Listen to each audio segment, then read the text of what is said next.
The COVID-19 pandemic is impacting individuals all around the world. COVID-19 can cause many different symptoms, including cough, loss of taste or smell, fatigue, headache, muscle aches, sore throat, congestion, chills, nausea, vomiting, or diarrhea. Some more severe symptoms include difficulty breathing and chest pain, confusion, sleep disturbances, respiratory failure, pneumonia, and even death. Throughout the spread of the global pandemic, it has become known that individuals that have pre-existing health conditions are more likely to have severe symptoms that could lead to death. According to studies done, more than 50% of the individuals that died of COVID-19 had pre-existing health conditions. When it comes to being infected with COVID-19, the immune response has a lot to do with how the virus plays out within our body. Most individuals that already have pre-existing health conditions when infected with COVID-19 show mild to severe symptoms due to their underlying health conditions. Individuals that are found to have no pre-existing health conditions are usually found to be asymptomatic, while individuals that are older or have underlying health problems are found to have mild to severe symptoms that eventually can lead to death. Within the immune response, CD4 and CD8 T cells function as protective immune cells. CD4 is known as a helper T cell and CD8 is known as a killer T cell, both of which play a key role in the suppression of the immune reaction. Both of these cells present within SARS-CoV-2 patients are associated with milder outcomes of the disease. These cells are vital when it comes to being infected with the virus, as well as B cells and neutralizing antibodies. The protective immunity of these cells decreases without an increase in these cells in SARS-CoV-2 patients, causing disease severity. We interviewed Cindy Ramirez, a MD and PhD who is involved with ongoing collaborative COVID-19 immunology research at La Jolla Institute and is also an infectious disease physician that has the opportunity to work with patients who have had COVID-19. In the interview, we asked if there was any more information regarding CD4 and CD8 T cells within the neutralizing antibodies which respond to the adaptive immune response, as there was not much information when the article was written. She said that they try to find an immunological explanation as to why some people get more sick than others. She described that the big takeaway from the paper is to look at the three branches of the adaptive immune system, which are the neutralizing antibodies, B cell response, and the CD4 and CD8 T cell response. She described that if individuals had at least two of these responses, they did better, and if the patients had all three, they had the best clinical outcome. This indicates that the adaptive immune response is helpful in the prevention of the disease severity in COVID-19 patients. In individuals with underlying health problems, this virus can lead to death due to developing multi-organ failure and acute respiratory distress syndrome. It is through the mouth, eyes, or nose how COVID-19 reaches the immune system. When it reaches it, all the healthy cells become infected and the virus starts to produce virus particles inside the cells. The cells die and the particles go and invade more healthy cells. During this time, what the virulence does in the body is overactivate innate immune responses, which then causes an excessive amount of inflammation, also known as hyperinflammation. This is a condition that may occur in people due to unregulated levels of cytokines released within them. As more immune cells are activated, this leads to a cytokine storm, which plays a key role in the development of the disease, causing an inflammatory response. Inflammation is the process that occurs due to damage or an invader inside of the body. When the damage or pathogen is recognized by the immune system, certain cytokines are released. These cytokines are chemical signals that tell other parts of the immune system that there is something wrong. There are cytokines that cause inflammation, which are called pro-inflammatory cytokines, and also cytokines that decrease inflammation, called anti-inflammatory cytokines. In a healthy immune system, the levels of pro- and anti-inflammatory cytokines are balanced, causing there to be no inflammation when there is no threat or damage present. People with dysfunctional immune systems due to age, medical conditions, autoimmune diseases, and allergies can experience chronic low-grade inflammation. It is similar to the inflammation earlier described, but this is when the response is constantly happening over a long period of time due to pro-inflammatory cytokines and immune cells in the tissues that are inflamed. Constant inflammation means that there are always immune cells working, and they can become exhausted. The way chronic inflammation works, specifically in different diseases and in elderly people, will later be discussed. Age, different medical conditions, along with inflammation, can cause dysfunctions of the immune system, which can lead to severe symptoms of COVID-19 seen in at-risk groups. People 65 or older are at a high risk of severe symptoms of COVID-19. In the United States, 16.5% of individuals are elderly. In the elderly population, COVID-19 is found to be more severe within them because as individuals get older, the immune system begins to become weaker and weaker due to the depletion of naive T cells within the elderly, making it hard to fight off a virus showing as COVID-19. The T and NK cells control the poor disease outcome within patients, as these cells are activated to preserve protective immunity. Due to the virion invading these cells, they become diminished, which enables the virus to advance inside the immune system. This then is what makes them more susceptible to the severity of the disease. The virus also causes for the elevation of IL-6, which is an interleukin that is used as a mediator and is also associated to the mortality threats linked to the virus. The elevation of IL-6 causes people to become hospitalized, as this interleukin causes lymphopenia, which decreases the amount of white blood cells in the blood. The virus is targeted by these white blood cells, which causes the production and secretion of chemicals that help control the virus. It is important to remember, especially for young people, that we need to protect each other as much as we can to slow the spread of this virus, so that people whose immune systems are not strong enough to easily fight off this virus are not exposed to it. It is important to note that in younger individuals this virus is not benign, but most serious cases are found to be among the elderly. Several cases have also been identified among younger individuals. This virus is a threat to all ages, since not only older individuals have underlying health issues. In March, at the beginning of the pandemic, over 80% of patients with COVID-19 who were hospitalized had an underlying health condition. In November of 2020, 9.4% of adults hospitalized with COVID-19 had no known conditions. This means that over 90% of people hospitalized with COVID-19 had a pre-existing condition. 6 in 10 Americans have pre-existing medical conditions that could put them at risk of having severe symptoms of COVID-19. Up to 80% of the elderly population in the United States have a pre-existing condition. Some of these conditions include type 2 diabetes, obesity, cardiovascular disease, asthma, and high blood pressure.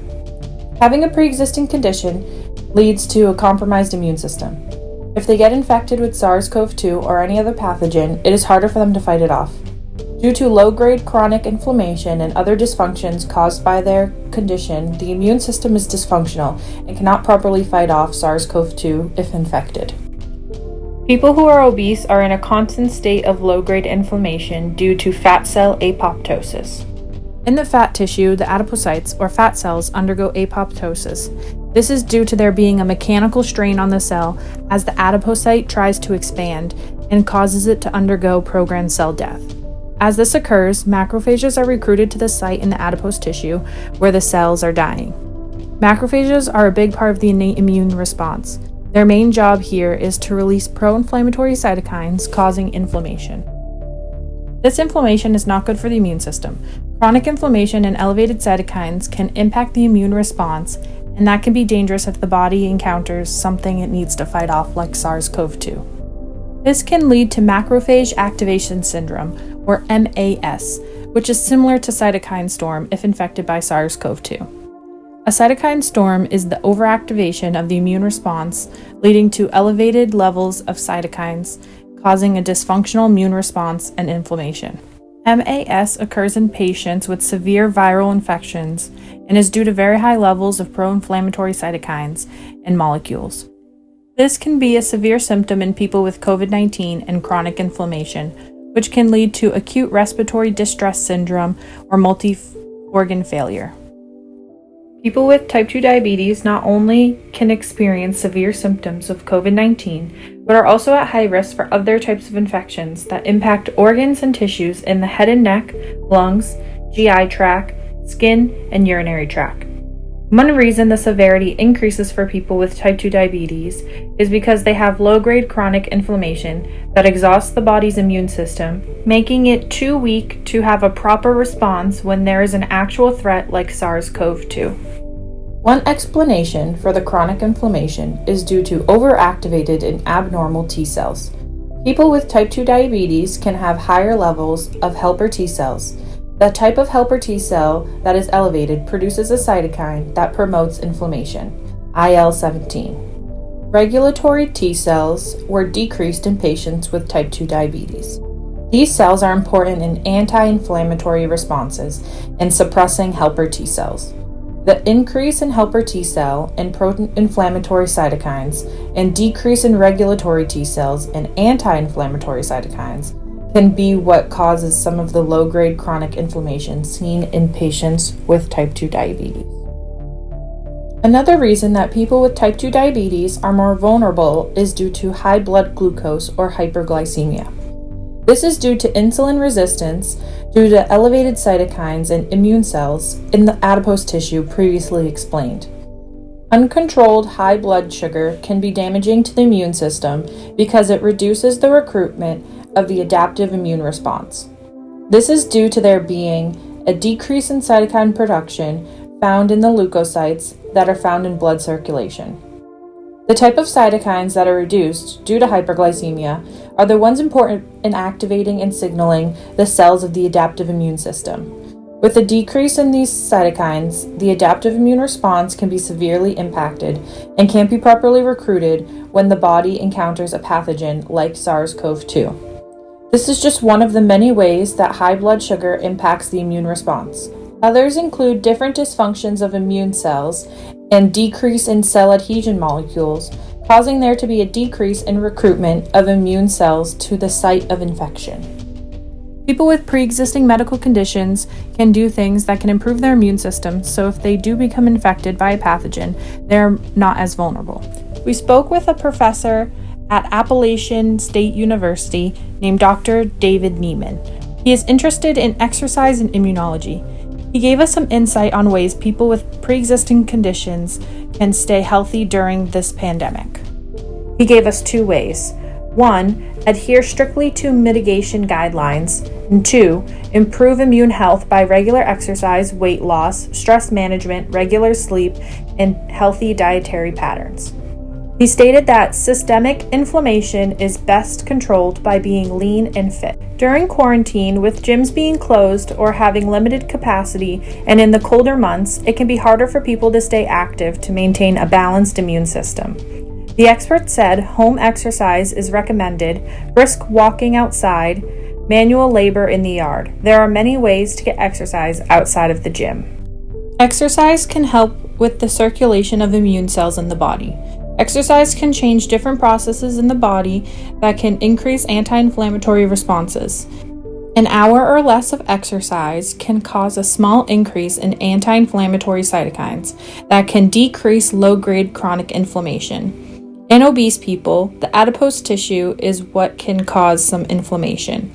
By exercising, the adipose tissue can be reduced, and that can help with low-grade chronic inflammation. The expert we spoke with stated, obesity is the primary risk factor for COVID-19, and achieving a healthy normal weight has never been more important.